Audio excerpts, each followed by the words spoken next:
ECU? R. Do you bleed purple and gold? Are you ready to hoist the colors? Hoist the colors! It's time for the most in-depth look into the world of ECU athletics. Welcome to Hoist the Colors with your host, Stephen Igo on 94.3 The Game. Watch the show live on Facebook and at 943thegame.com. Here's Stephen Igo. Welcome back in to Hoist the Colors on a reaction Friday. East Carolina falls at Tulane 26-19. We are live on YouTube, Facebook, and X, and stream a little early this morning. Got a flight to catch back to New Orleans. We're live from New Orleans, wrapping up a difficult loss for the Pirates. Really weird game. They really shouldn't have been in the contest in the first half. Red zone defense kind of saved them. In the second half, they storm back, take the lead. Then it feels like you should have won the game. Tulane scores the go-ahead touchdown with 35 seconds left in the contest. A lot to get into over the course of the next hour on this Reaction Friday. Pirates are now 3-3 on the season, 1-1 in conference play. Of course, the comments section is open, so drop those comments. We'll do our best to get to, as I'm sure there's plenty that people want to talk about. I understand it. Frustrating loss, and we'll kind of touch on the game, the big picture of this loss, and more. Our panel today is a familiar one. We've got Philip Hilkinen back in the 94.3 The Game studios. We also have Bobby Harward. He's brought to you by Sup Dogs today. Check him out downtown Greenville. Appreciate Sup Dogs' support of the program, as always. One of the best spots for lunch, dinner, just to have a few drinks as well. All right, guys, we'll go around the horn. Overall thoughts on the game. We'll start with Bobby. Tough one, Bobby. Your initial thoughts as ECU loses to Tulane. I think it's really hard to digest that one, just because, as you mentioned, it's one of those. The way that game started was really unfortunate for the Pirates, and I mean, first of all, kudos to the defense throughout the entire game. I think they played their tails off, but the way we started offensively and just really lackadaisical penalties. Again, we talked about it yesterday. Cannot have those procedural penalties, and the inability to move the ball. They really got bailed out by the defense and the ability to stay in that game and make it a competitive game in the second half. And then you make your run, you come back, and then you fall short, and it's just going to be a tough one to swallow, and it's going to be a hard one for the coaches today and the players as they watch film.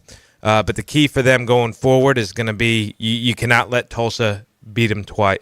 Let this loss beat you twice, and you got to prepare for Tulsa, because Tulsa's going to be licking their chops at what they saw in some of our defensive pass game last night, and they're going to come in ready to play. And as I've mentioned before, they're not a team that should be taken lightly. They're going to be good, and it's going to be a dogfight, and you can't have Tulane beat you twice. Yeah, you could sense the disappointment after the game, especially with Caden Hauser, Tegan Wilk. They know kind of what this loss meant, and they knew they let one get away. Philip, your thoughts? Yeah, I think this is one of those games where the field position battle was the issue early, right? And that was offense, defense, and special teams. Yes, to Bobby's point, the defense did a really good job bailing out, having a great red zone defense. But offense, you were not moving the ball at all. Therefore, God forbid you have a bad special teams play, you're going to give them the ball on the 40-yard line. Oh, wait, 2 shanked punts. And then defense, well, if you could force the 3 and out, you're holding them to nothing, and you let up a couple first downs. So I definitely think it was the least issue on the defense out of all of them. However, at the end of the day, when you consistently lose the field position battle for 30 minutes, you're counting your lucky stars that you're only down by 2 scores. Yeah, some really weird things on the stat sheet, guys. I mean, if you would have told me going into the game that ECU would outrush Tulane 160-96, and that ECU would win the time of possession battle 30-29, 38 seconds to 29-22.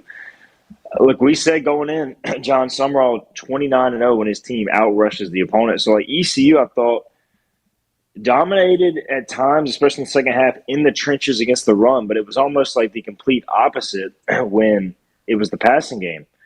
ECU could not pass protect, especially early in the game. They had no drop-back passing game as a result. And we saw ECU get no rush on Jake Retzloff. Now, part of that was, I think, trying to keep Retzloff in the pocket. Also, they were trying to stop the run, so you just don't get as good of a initial rush off the line of scrimmage. But I don't know, Bobby, what did you see, excuse me, with the pass defense in particular and just the lack of pass rush?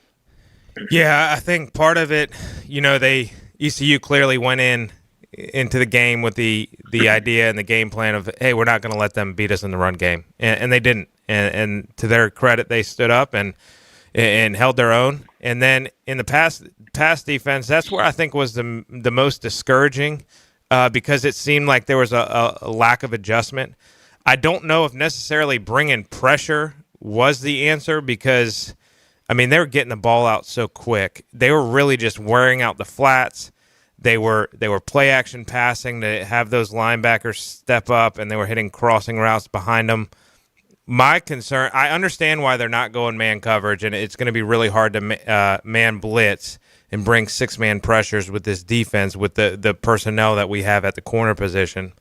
But my question, and I mentioned it to y'all, was, at least from the TV and how the picture was shown, it did not look like we were going much cover two. And to me, cover two is, you're taking away the flats immediately because your corner's automatically sitting there in the flat area. So to me, why they didn't go some cover two, I don't know. That would be, again, a question you'd like to be able to ask the coordinators.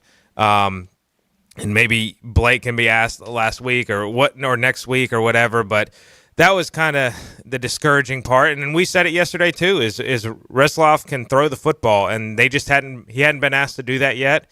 And we wondered if their pass game was going to pick up coming out of the bye week, and it sure as heck did. Yeah, excuse me. I don't know what's going on my throat, but it's one of those things where he can't throw the football, but the guys are running just wide open. There were like two or three tight window throws he made, and there were a couple balls that should have been picked off. The one throw that really stood out is on the final drive, he made a great back shoulder throw on that, I think, the second, third down, and the guy made a good catch. But other than that, the guys were running wide open. It was either they had some good passing concepts that opened up, but also I just thought ECU did not play very fundamental at times in zone defense. Blake said after the game, I asked him, did he feel like they were where they needed to be? And he said, quote, "We got to do a little better job playing a little stickier coverage and denial and coverage, especially even though it's zone, you can still play some stickier and some heavier on some guys, and your hook players got to play up." So some ways to fix that is getting in some man or to get to some of your quarter stuff, which basically turns into man. So we try to do that a little bit more in the second half. So that was Blake's response. I look, they're going to have to review the tape. I agree with you, Bobby. I wrote post game. This game kind of exposed their pass coverage. I've been not super high on the corners. I don't think they've really been tested, and obviously not all of this goes on your corners, but some of it does. And I just think they have to protect the corners with so much zone defense, and that is showing some issues right now. Philip, anything to add there? Yeah, I think the thing is, though, when you're playing zone, you hope the quarterback holds on to the football that extra split second and you can get home. And I think there were some moments in this game where I felt like we did, but a lot of their success was against three-man rushes. Now, it would be maybe we can call it a four-man because there were 7 in covers. They would run a lot of 3 with a spy. It seemed like, especially late in the game, and I get you got to have the spy there on Retzloff. So you got 7 guys in coverage, and there is only 3 trying to get home. But something has got to happen where maybe you do blitz one more guy and bring somebody off the edge. And the thing is, Retzloff, high IQ quarterback. And how do you beat a blitz? Well, you throw the ball to where the blitzer came from, especially against zone. We know that. But I just would have liked to have seen maybe us test him a little more to see if he could make that throw, specifically because we were talking about it pre-show. There wasn't a lot of stuff, over the middle and medium routes over the middle that they were throwing anyways. It was a lot of outside the number stuff. Bobby mentioned the flats. There were some, deep hook routes against, cover 3. So maybe if you would have blitzed a Mike linebacker opportunity, you could have had a better chance getting home, not letting him throw the football as quickly, forcing him to throw the ball quicker, and doing some of that. But, hindsight being 2020, it's always easy to sit here and criticize. Yeah, looking at the numbers from PFF, Jake Retzloff, 26 to 36, 347 yards. He had one big-time throw against two turnover-worthy plays. So it's not like he's out there just dropping dimes over the field. Now, I give him credit. He made a lot of good, easy reads, a lot of good fundamental throws, and ECU unfortunately had a few interceptions bounce off their hands as well. Tegan Wilk took full responsibility for it after the game, which, look, Tegan, I understand it. But, I don't put the game on him. At least he was in the right spot more times than not. So, look, we'll get into the offense next segment. Defensively, just the red zone defense, you have to give them credit for just giving them a chance. I do think situationally it was interesting towards the end of the game. I guess Tulane wanted to score a touchdown, and looking back at it, if ECU would have let them score the first pass, what would that have saved ECU? Like another 30 seconds or so? They would have got the ball back with 50 seconds. So, I guess situational football is another teaching moment there, Bobby. Like, if they're going to score, and I know it's kind of hard, but I think that was maybe coming out of a timeout or a stoppage. Like, if you let them score there, you have a shot to get to the end zone even more on the ensuing possession. Yeah, I think that was another takeaway for me as I was reflecting on the game last night and this morning is just the situational plays and really back-to-back there. You got that one you want to let them score, and you could see the video from the telecast panned over to Blake, and you could tell he was frustrated that they tackled him there and didn't let him score. So I think he was being told. That's my assumption based upon the way Blake's reaction was. But then the next one, too, is the freaking kickoff return. And if you take the knee, not only are you getting the yards, you're getting the 5 seconds back, and then you get an extra play there at the end of the game because, as we saw, time expired on that one throw. Well, if you get those 5 seconds back that we lost on the kickoff return, you get another opportunity. So just back-to-back situational awareness. Those are things in season is really – it's really hard to just focus on and drill in season because you're so much focused on the next game and the next game plan and implementing. It's something that you take and reflect and coach today and tonight, and then maybe you can hit on it once or twice during the week, but really it's something that you focus on more in the off season. I remember with Ruff, we had, kind of coming off the UCF debacle and some of those things that happened that year with time management stuff. Literally all fall camp we focused, and we had each coach would present on a specific situation and come in, and then we would drill it for a long extended period in the next practice. And so that's something I wonder if they maybe carry over, depending how they wrap up here with their situational awareness the last 6 games, if they carry over into the offseason to focus on. But definitely got to coach it up today in the film room and then move forward to Tulsa. One thing I'll say about that was kind of weird, you mentioned it was coming out of timeout, and normally the coaches will relay that during timeout, but I think we all thought they were just going to take a knee or try and get 2 yards and never even be close to scoring. That's one of those, if they come out and they're on the 3, they're like, hey, man, they don't take a knee, just throw his rear end into the end zone, pick him up and chuck him in. But I just wonder, and you still got to say it as a coach, but did that even get brought up? Because, again, they were on the 10 or the 12-yard line. I don't think we ever even thought they were going to get that close to the end zone. However, the players do have to know, and one of the things I would like to see teams implement, Bobby, and this goes back to what you were talking about with fall camp, is something they do in the NFL. Now, in the NFL, you've got a lot more time to meet with the players, a lot more things to, time to go over things. In the NFL, you come in on Monday morning and the coaches have cut up 5, 6, 7 plays or whatever from the weekend that are teaching moments. And they may not even be from your game. It may be something that, hey, this game is going on at the same time as us. You probably haven't seen it. Here's the teaching moment. Here's where a team did something really, really good, or here's where a team did something really, really bad. I'm sure this isn't the first time this has happened. This is one of those where other teams should be using this as a teaching moment, and maybe it's something that the staff should have done in the past. Now, again, college rules, NCAA, you only get so much time. You got to focus on what you do. It's a little tough in season, but it's one of those things where, hey, you got to have the football IQ. This is middle school. You got to know, let them score right there. Well, and then, too, you look at that scenario, and to emphasize the weirdness of Tulane trying to score a touchdown there, think about if we converted on that touchdown and we send it to overtime or we come away with a win. How scrutinized is John Summerall this morning? That to me is just a big-time mistake from a time management standpoint, and they got lucky. Yeah, I don't really understand why they went ahead and scored. And they were throwing the football. I know it was an easy throw, but, a lot can go wrong there, man. What if the guy just, tries to catch it, bounces off his hand, falls in the air, and ECU picks it off. Like, just crazy stuff. But, yeah, you also had the Raheem Craig face mask penalty. Like, it would have been second and about 14. They were looking at like a 45-yard field goal, and instead, they get a first down inside the 20. Like, just that final drive, the defense kept ECU in the game, but man, those final few drives, like, you give up 3 third-down conversions, you commit the face mask, they scored a touchdown. That was a bad final drive, and I know it kind of eats at Blake. And the other thing too, I will say, he mentioned again and again last week that during the bye they took games that what happened in college football, situational football, and they showed the team, hey, in this situation, these cost teams games. So it's not like they're not hitting on those things, and they're probably not hitting on the exact situation he was in. But I will say that's something they're doing, and obviously they can do it with themselves now.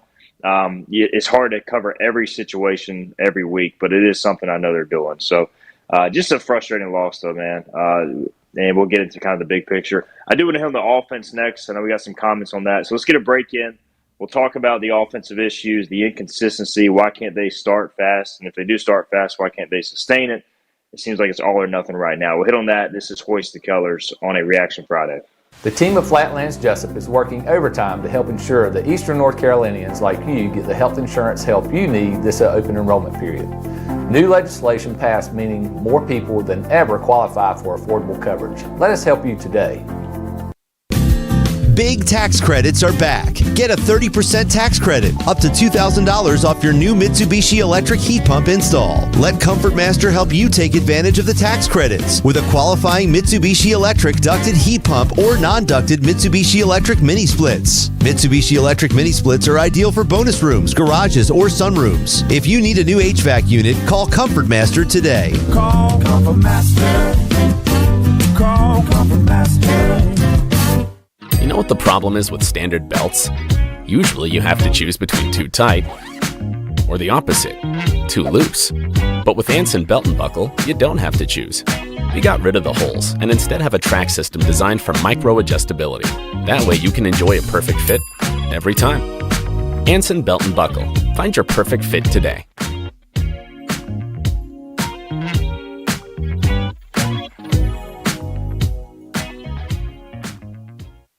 Healthwise Pharmacy rounds the bases with all of your infusion, retail, compounding, and medical equipment needs. Locally owned and operated by pharmacist Marcy Parker, Healthwise has grown to be your most trusted provider for infusion services. Currently providing in-home or on-site infusions in North Carolina, South Carolina, and Virginia. Visit Healthwise Pharmacy at 615B South Memorial Drive or call 252-295-0059 to speak to a patient service representative to find the option that best suits your needs.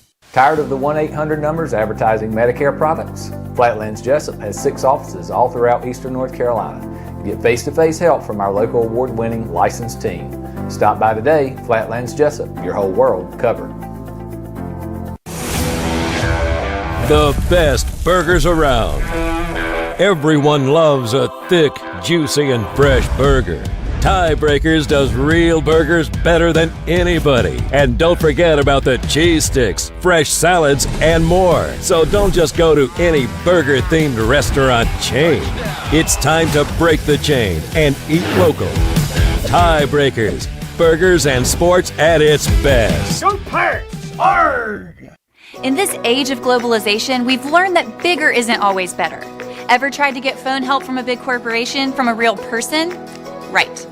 That's what's so nice about Phelps Chevrolet. After more than 50 years serving our community, Phelps remains family-owned and operated.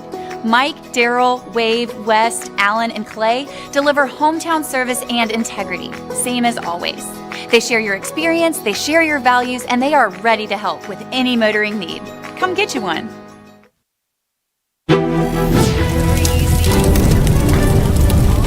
ECU Athletics.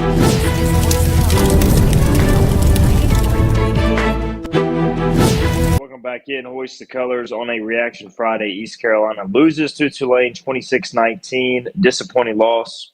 Really got outplayed in the first half, hung around, and then in the second half, the Pirates took the lead, had the chance, couldn't finish it. So we touched a lot on just kind of some of the parts of the game, situational parts of the game in the first segment.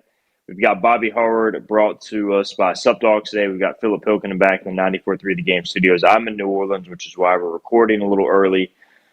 About to head back. But I want to talk about the offense, man. It's just, look, 6 games in, I think we all can say it's been a disappointment. I mean, ECU has now scored 17 versus NC State. They scored 13 against BYU, and they scored 19 against Tulane.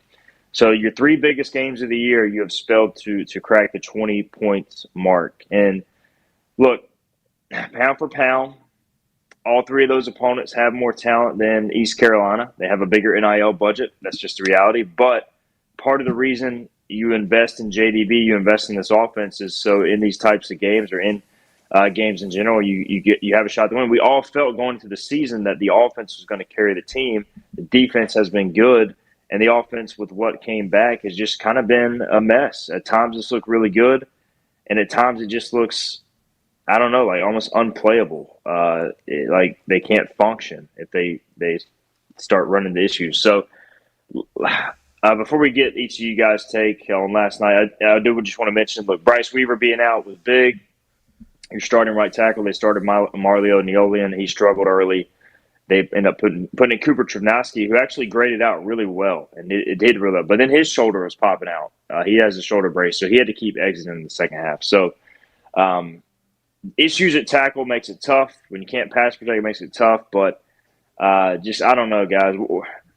How do you feel about the offense after last night? We'll start with you, Bobby. Just the inconsistency continues. Disappointment is the adjective that I'll use to describe it. I think it's just disappointment across the board. I think there's frustration too, obviously, but we talked about it last year with the slow start offensively and just really the team as a whole, and this offense and the veer and shoot, whatever you want to categorize it as, it takes some time to implement and get used to, and normally year 2 in the system is when you really see the growth and you see this offense take off. And I think that's what's frustrating and kind of shocking is you return JDB, you return Caton Hauser, you return your top receivers outside. Yes, you're replacing some guys up front, but for the bulk of your skill positions and with all those option routes and those sort of things, all that's coming back. And just watching last night, and we saw it with the interception against BYU. Something's off between Caton and Anthony Smith in their RPOs and what routes they're running, because there was even a time last night we got lucky we didn't get picked. Caton's expecting a slant and Anthony's running a fade. And then we saw at BYU, we're not running a route and quarterback's expecting a route on the RPO. So there's just something off there. I understand the right tackle injury. I'll also counter that and say they're coming off of bye week, and it shouldn't have looked as bad as it looked to start the game. I mean, I won't blame Jay. First of all, in terms of the blame game, I think it's collective, players and coaches. So it's not just one side or the other. But I mean, that first drive, it didn't really matter what JDB called because guys were shooting free from the right side of the field anyways. So that was part of it. The one thing I will say from that first drive that I was shocked about, third down, we get to 3rd and short, and we have a chance to convert there, and we take our time on the tempo and instead of hurrying up and running a play, and then we create a penalty that backs us up to 3rd and 6. And then for the procedural stuff to still continue to happen 6 games in the season, it is just unacceptable. And again, that's both on the players focusing, that's on the coaches, and it makes you wonder too, is there too much thinking going on and is causing these guys to false start and create these procedural penalties? Like, I don't know. And then the last thing I'll mention before I'll pass it back to you guys is just the run game. It looked porous week 1, and I wonder how much that has caused concern or hesitation in JDB and his play calling early in the game, because as we've seen the last few weeks, we've been able to run the football pretty successfully here, and we're not calling it as much early. Also, even the Mike Wright package we talk about at the goal line, I think a lot of reason we haven't seen that is they're concerned about the offensive line and getting pushed. And when Mike Wright comes in, most teams know you're running the football, and if they don't have confidence in the O-line, they're not going to call it. We saw Mike Wright catch a pass, and then he, I think, disappeared for the rest of the game, I believe, right? That second play. Yeah. So, anyways, Phil, your take. Bobby brings up, a lot of the stuff that happened early, and I think it comes down to, I've been saying it for a while, I want to see this team play 4 quarters. I probably should have been wording that wrong. I want to see this offense play 4 quarters. I feel like against Coastal, the defense is pretty consistent, top to bottom. They were pretty consistent, top to bottom. But the offense, for some reason, I watch it on Saturdays or, half the time on Thursdays, and then on Sundays where the offense just doesn't want to start fast. And I'm going to have to watch it, I'm sure, again this Sunday with the Panthers. I don't know what it is why teams I pull for's offenses can't start fast. And grew up a Duke fan, and they're the same darn thing. Their offense starts slow. So I guess it's me. I'll take the blame. My offenses can't start fast. But, that's kind of the frustrating thing. And what it seems like, too, when stuff like that happens, we're allowing one mistake to cause another mistake. You mentioned it, Igo, at the beginning of the show, and they mentioned in the postgame press conference, don't let Tulane beat you twice. Well, how about we stop letting mistakes on the offensive side of the ball beat us twice? Because it's like the offense was doing good. You get to that 3rd and 1, you have the procedural penalty because you run the little quick jailbreak huddle, and then you just look lost on 3rd and 6. Yes, 3rd and 6 is a lot different than 3rd and 1, but I don't know, man. It was still bad. Like, it's just, it drives me nuts. Now, the one thing I will say, we're being negative. I don't want to put up one positive. I have been calling for tempo in the red zone because I feel like when we slow things down, things go wrong. I liked our high-tempo offense in the second half in the red zone. I think it had a lot to do with our success. I agree with what Bobby's saying is with the offensive line not be able to get pushed with Mike Wright, but I do wonder in this game where maybe there was a chance to use him a little more, but again, we were running tempo in the red zone, didn't want to substitute, which I was totally okay with because I felt like that was a lot of the credit to our red zone success. Looked a lot better this week than it has in the past. All right, some comments here. We'll get into some positives as well, but anytime you lose, you're going to harp on what went wrong. So bear with us. All right, Aaron says our pass game feels like a problem. 5 combined receptions from the Smiths. Why do we throw a swing pass behind the line of scrimmage to a running back on 3rd down? Ridiculous. Aaron also adds, every time Marlon Gunn comes in, he starts gashing runs, yet we continue to start other backs and play running back roulette.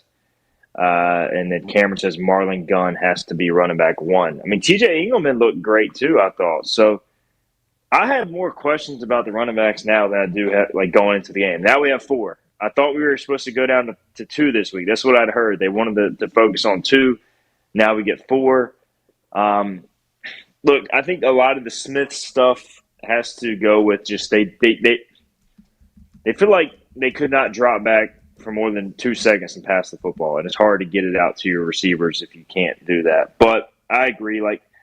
I am disappointed just with – I know the talent that Yannick Smith, Javante Connor, these guys have, and I just feel like it's not being utilized enough. I don't know how many more times we're going to get a guy like Yannick at ECU or a guy like Javante Connor at tight end. I don't know. I feel like we're just not seeing those guys targeted enough, but – a lot of that goes back to the inability to sustain drives. It's hard to get everybody targets when you don't stay on the field. Obviously they did in the second half, but again, really, Philip, it's been – I'm kind of rambling here, but it's been a half of every game. I mean, outside of Campbell, you look at it, second half of NC State, they look great. Second half of Coastal, they look great. Second half of BYU, they actually played better. They didn't look great, but they actually moved the ball. First half against Army. And then second half last night. So, I don't know. It basically, you're getting a half of a football game from your offense right now, 6 games in, which should not happen. So, I don't know, Bob. Anything to add on? Or go ahead, Phil. Well, I don't know if it's part of the issue is we're not running the ball as good early. I feel like we've kind of whittled teams down. So that's part of it. But you can't rely on just, hey, the only way we can be successful is when we've kind of, put their defensive line and made them tired. Now, with the thing, though, going back, I'll just make it quick, and I'll let Bobby give better analysis. When you look at the yards per carry, though, 4.6 yards a carry last night if you take out sacks. Because, sacks for some stupid reason are negative rushing yards in college football instead of negative team passing yards. But anyways, 4.6 yards a carry. Like I know you're saying, we wanted to get it down to 2, but hey, whatever works. And it was working last night with TJ Engelman. So if he's number one back, he's number one back. I don't care. Just run the dang ball for 4+ yards a carry. Let's do it. Yeah, I've thought for the last few weeks, I think Marlon Gunn, to me, has proven enough to be RB1. The way he runs the football, hits the hole, he runs with force behind him and lowers his shoulder pads. So he's always falling forward, which is a big thing too. And so to me, it's Gunn number 1. Now, if you want to let Montgomery and Engelman battle out that RB2 spot, that's fine. I think Engelman showed a lot. I think we still need to see a little bit more in the pass game and stuff to make sure he can be. And when I say pass game, I mean pass protection and standing in the pocket and protecting. He can clearly catch the football and make plays, but with the running back position, all that's included. Now to the receivers, the one thing that kind of caught me off guard last night, because we hit on it in that preview that I wrote last week. Part of it was the offenses that Tulane played, but they were statistically, I think, like 106 or maybe even higher in pass defense. Now, granted, they played Ole Miss and Duke, and then us. We were the third top 13 passing offense that they faced. But to me, what shocked me was the inability to create separation at the receiver position. That was, if you noticed, every single pass defensive play, it seemed like those guys on Tulane were right on us. Now, should there have been some PI calls that were missed? Yeah, probably, but still. Those guys were right on top of us all night, and that, to me, also is part of the issue. Yeah, watching one of the good things about the press box being so low, you're basically right behind the ECU bench, but they pressed ECU more than any team has. And at times, like on 3rd and short, I was begging ECU to take a shot. I mean, they went straight zero coverage, press man on the outside with Yannick and Anthony Smith. Like, there was like a couple 3rd and shorts near midfield. I'm like, man, just take a shot. And if you don't get it, go for it on 4th down. But ECU didn't do it. They just quarterback snuck it or ran it in there for a 1st down. But they challenged ECU's receivers. And at times, ECU's receivers made some plays, but for the most part, they did not look comfortable in tight coverage. And the officials, I thought, let them get away with a lot of holding PI. I mean, the officials dictate a lot of that. And they called it on the final drive, but by then, it was a little too late. There were about 3 or 4 instances where their DBs hit the ECU receivers a second before the ball got there, but it went uncalled. So, look, frustrating night, a lot to learn from. But I think the most frustrating thing is which we'll get into because we got to get a break. But I think we're all just kind of tired of saying ECU's got to improve. They're running out of time to improve. So we'll hit on maybe just the big picture loss, what this means going forward. Let's get a break in. We'll come back. We'll continue on this Reaction Friday.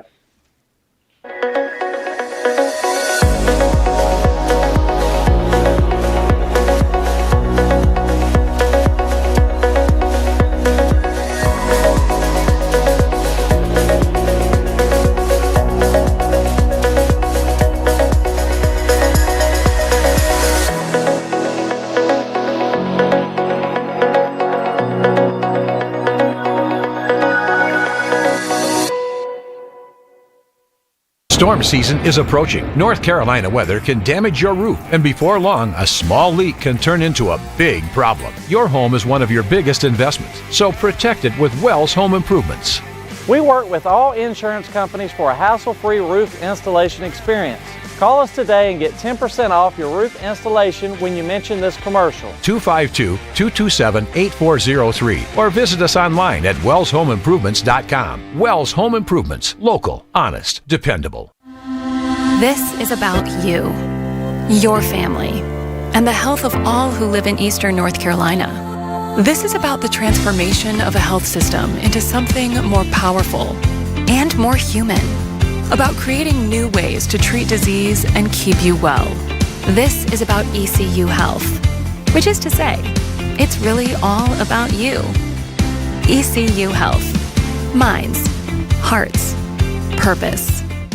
You have a choice when you invest in insurance, and when you choose First State Insurance Advisors, you're working with people you can trust. Clark Stallings has deep ties in the community. His team, including Keaton Smith, Regina Asby, Phil Leyva, Max Joyner Jr., Max Joyner III, and Ginger Smith, provides knowledgeable and professional advice. First State Insurance Advisors is an independent insurance agency. They offer all types of personal insurance as well as various types for business. Call or email First State Insurance Advisors today. We want to be your trusted choice agency.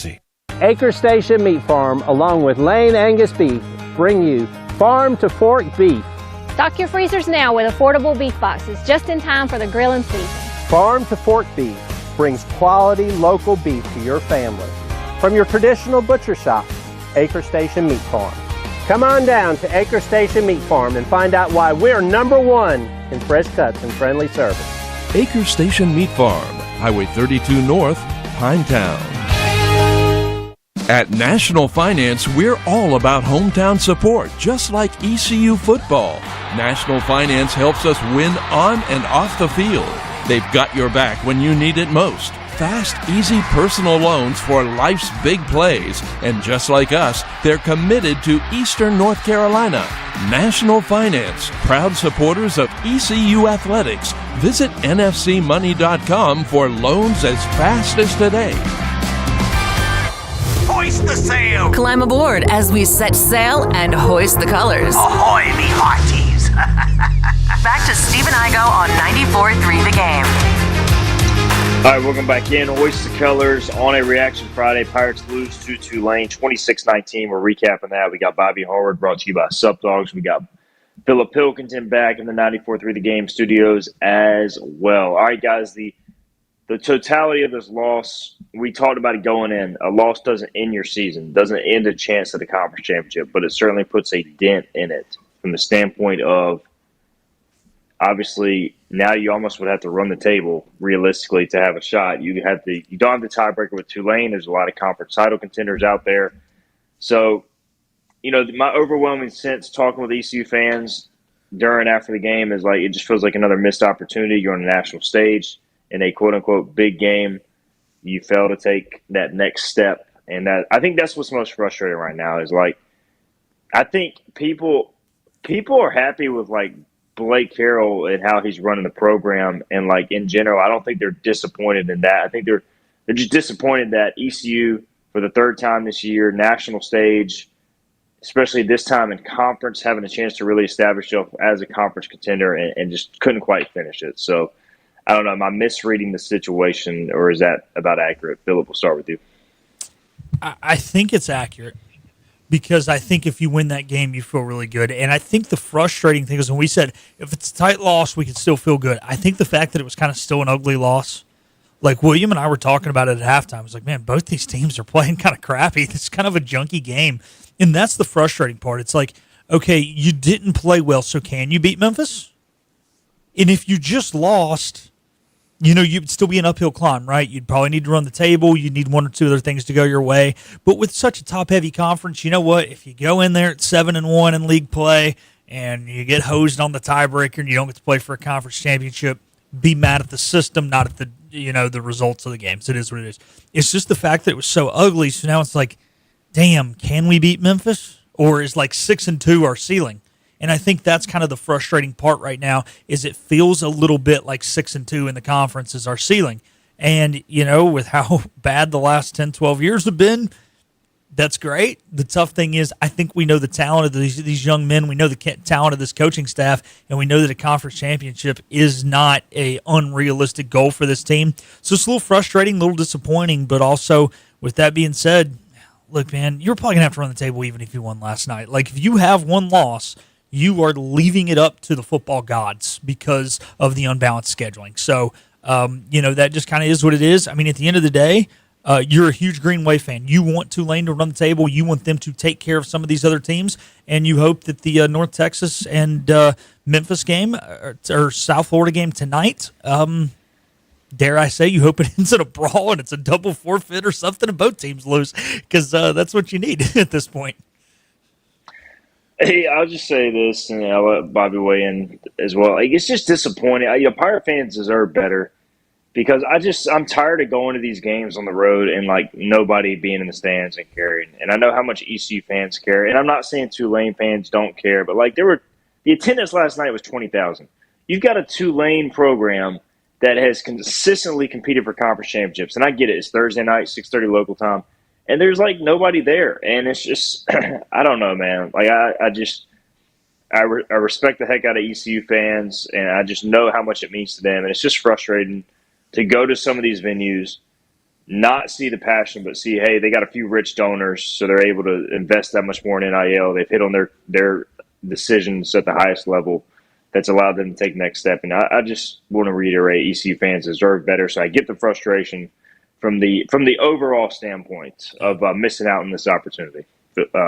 Bobby.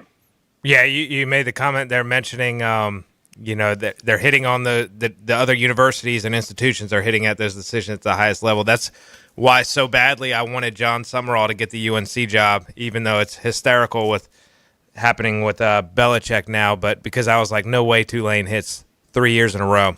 And but we'll see what happens there. But back to your original question, I think, we talked leading up to this game that really this game was going to tell us a lot about the potential for this ECU football team and whether this had the potential to be a really, really special season, or was it going to be more of what we've seen in the past and we've seen up to this year. And I think just the manner in which we lost, I think it kind of a little bit what Philip was saying. If we went out and just got our tails whooped, then you could kind of walk away saying, okay, maybe we're still a little off and a ways off. But the fact that both teams were bad, we had a chance to win the football game, I think is what really puts a sour taste in your mouth. And to me, too, I mean, yeah, we play Tulane on the road. We play Memphis at home. We're missing Navy. We're missing South Florida. We're missing North Texas. Like, right now, I don't see better than 6-2. You like to think we could go 7-1, but I don't know if that gets the job done. And I know, Philip, I know you said the comment, like, just leave it to the football guys and deal with it. The way we lost this game, that's hard for me to do, to be honest with you, because we had it right there. And I think we're going to look back at the end of the season and be the story of what ifs. And because of these three high-level opponents that we faced, we've seen that we have the talent to compete with them. But for one reason or another, mistakes we let pile up and we let opportunities fall short. And I think that's the most disappointing and frustrating thing. Now, are we much better than what we were last year? Yes. But, just the way how cyclical college is right now with all the year in and year out changes, there's no telling some of these guys that we had, like Caton Hauser, are back next year, and you felt like this was a chance to really take a jump, and we haven't done so yet. So I think that's where I completely understand the frustration in that buildup. And it's especially frustrating because of how the defense is played. Like I think a lot of people were expecting 3-3 at this point, but nobody was expecting a top 20 defense and a middling offense. Like they were expecting, all right, we're going to go there, we're going to score 35 points a game, and we're going to go 3-3 with like 38-35 wins. And instead, the opposite has happened. Like ECU's losing games like 26-19, which makes it like, all right, we fixed the defense, and now we have offensive issues. And that's what's, to your point, shocking. But the other thing, too, if you look at it from a statistics standpoint, we're still a top 30, top 35 offense. To Philip's point earlier in the year, imagine what we do if we play 4 quarters and not 2. We're probably a top 15, a top 16 offense in the country. And then we're steamrolling some of these teams. I won't go out on a limb and say we beat BYU, but we're probably looking at a one-loss football team right now if our offense is playing 4 quarters. Yeah. You got something to add, Phil? I was just going to say the quick, I think if you told me at the beginning of the season we're going to be 3-3, I was going to be like, okay. Look, as long as we're not only 2-4, as long as we beat Coastal, Campbell, and one of the other 4, like you're in a good spot. You can still, that sounds setting you up for an 8-4 or so season, but I think, like you said, the way that we're 3-3 is, I don't know.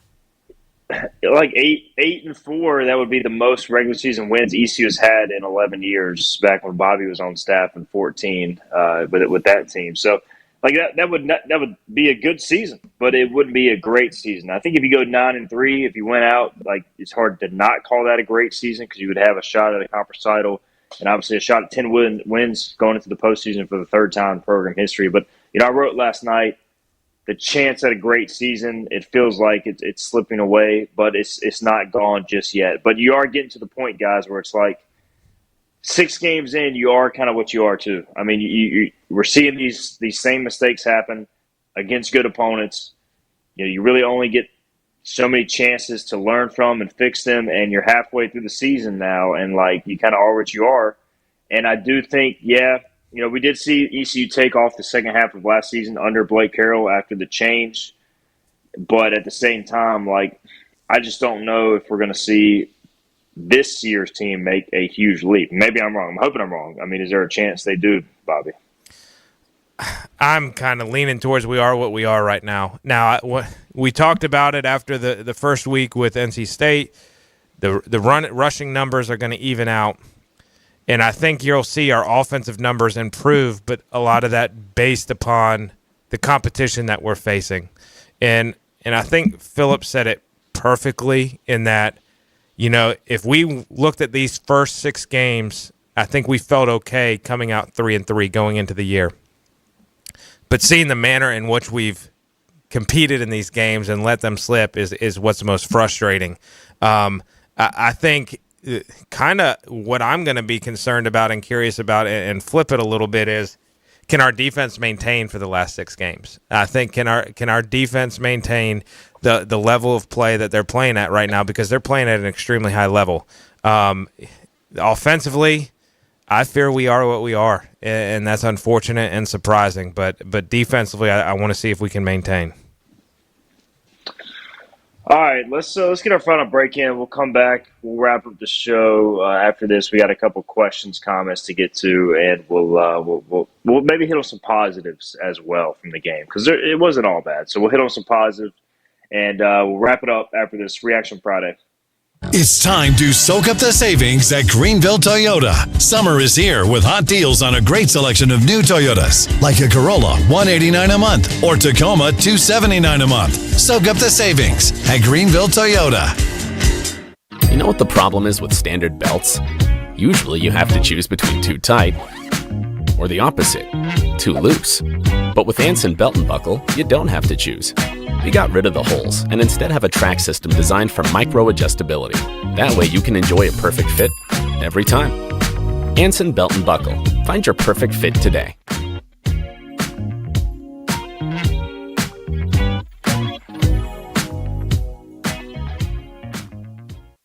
Daughtridge Gas and Oil has been your dependable propane supplier for 95 years. Their trained technicians can service and properly install all your propane and natural gas appliances. Plus, Daughtridge Gas and Oil is your backyard expert with fire pits, grills, smokers, and more, including quality outdoor furniture at their Greenville Patio and Hearth Shop at 1901 Charles Boulevard. Go by and see the knowledgeable staff at Daughtridge Gas and Oil for propane delivery or call 756-1345. Other restaurants claim their food is fresh and fast, but are they friendly? At Moore's, you're treated like family the minute you walk into their doors. With locations in Winterville, New Bern, Swansboro, Morehead City, and Jacksonville, we've been practicing what we preach since 1945. At Moore's, our barbecue is slow cooked and smoked over real wood daily until it's so tender it's falling off the bone. Combined with our fresh chicken, cooked-to-order seafood, and homemade fixins, we're sure you'll agree. If it's not Moore's, it's less.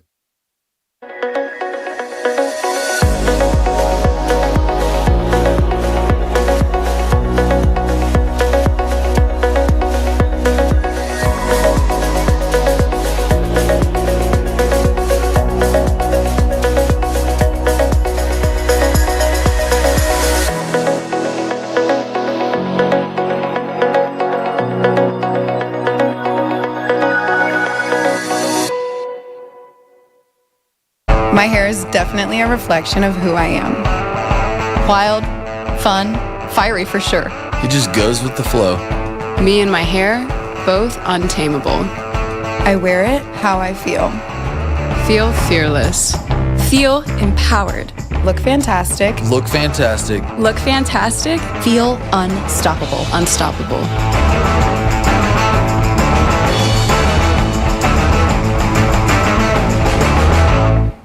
The sun is out, and so are the deals at Greenville Toyota. Soak up the savings on a hot selection of new Toyotas, like a Camry, $229 a month, or RAV4, $289 a month. Soak up the savings at Greenville Toyota. Like all pirates, Stephen Igo is loyal and bold. He may also have a touch of scurvy. Back to Hoist the Colors on 94.3 The Game.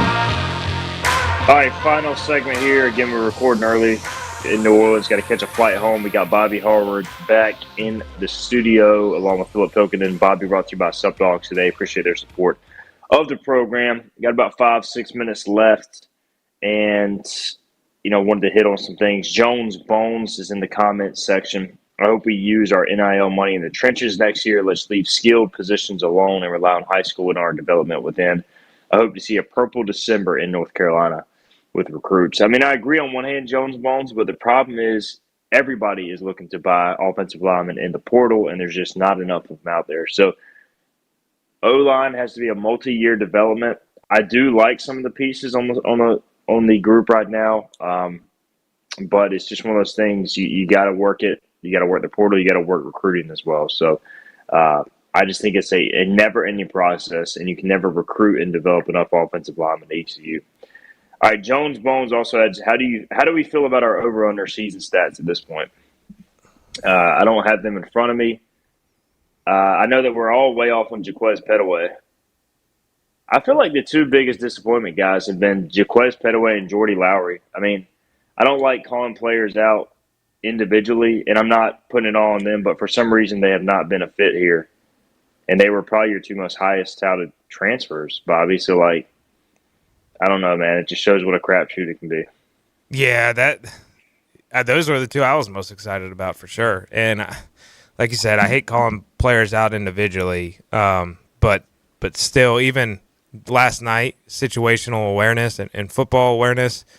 I mean, we have Tulane jump off sides, and when they jump off sides, you want to run 4 verticals and take a shot. Well, Petaway sits his route, which then no longer occupies the safety, allows the safety to go over top and assist the corner, so you can't throw it deep on a vertical route and take a shot. And Caton essentially, in a way, threw it away by kind of throwing it in the dirt near Petaway because he sat his route rather than continuing vertical and allowing the offense to take a shot. Not saying it's a game changer, but little things like that, they add up. And those are the little things that we've seen over time cost this team this year.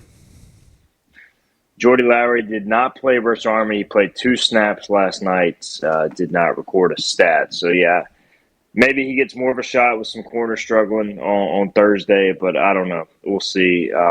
It's just, some of these guys face an acclimation period. Some positives from last night. TJ Engelman, we brought it up. His first real extensive action, did really good. I think we'll see more of him. Zion Wilson graded out elite per Pro Football Focus, 88.6 defensive grade over 38 snaps upon initial grading, 3 quarterback pressures. Also did good in the run game. Jamarly Riddle, no surprise, 11 tackles, 4 of which came at or behind the line of scrimmage. No missed tackles. He graded out amongst ECU's best defensive players. Raheem Craig had a good game until the face mask, so I hate that for him. Jonathan Jean at nickel played a solid game. J.D. Lampley as well. So those were some positives individually on defense. The highest graded player, Parker Jenkins, actually highest graded amongst 15 snaps, followed by Cooper Trinaski, T.J. Engelman, Caton Hauser, and London Montgomery, Brock Spalding also in that mix. So a couple of positives there. One thing we didn't really hit on, guys, was the delay of game. I want to hit on that. It just crept into my mind. Yeah, what the hell? So that was a crucial play. This is what they were trying. They went to a commercial break on the telecast, and they came back and explained it a little more. And I know y'all aren't able to listen to the telecast. So kind of what they were saying was they think the referee got confused in how he was announcing the penalty because they said Caton Hauser was trying to talk to the referees that Tulane was making noises and whatnot to draw a snap. And that is delay of game.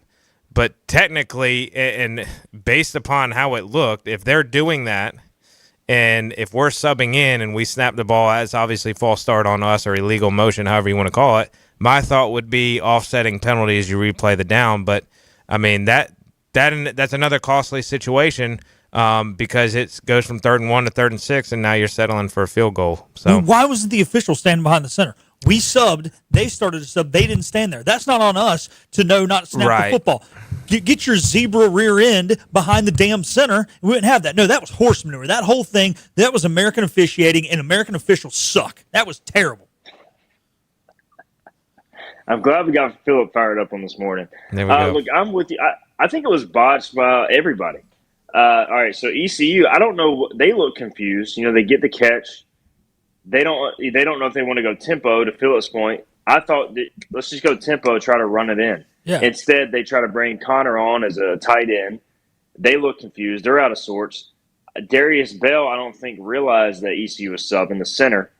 And then Tulane, they were trying to sub, but also then their defensive end jumped off sides. That's why Bell snapped the ball. I don't know how you jump off sides when the quarterback's not even trying to take a snap, but I guess that would be like them. That would be a delay of game because at that point they're trying to cause ECU to false start or whatever. I don't know. It was just a whole weird sequence. The official wasn't where he needed to be. It was a cluster.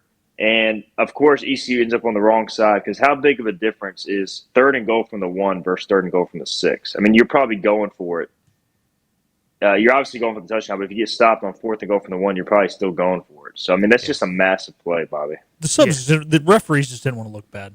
Yeah, that's one you'll send into the officials today, but it sucks because it doesn't mean anything. It's just a wasted. Yeah, but to your point, receivers need to. The receiver was lined up. They were lined up, ready to run a play, and then they decided last minute to shuffle it. Get the zebra out there. I'm with Philip. Yeah, disappointed. We're out of time. Bobby, appreciate you. Philip, appreciate you guys as always. Great job. Yep, go M's. Safe travels. Go M's. Pray for me tonight. We got to get out of here. We'll see you Monday, 12 noon, looking ahead to Tulsa. Thanks for listening, everybody. Have a good weekend.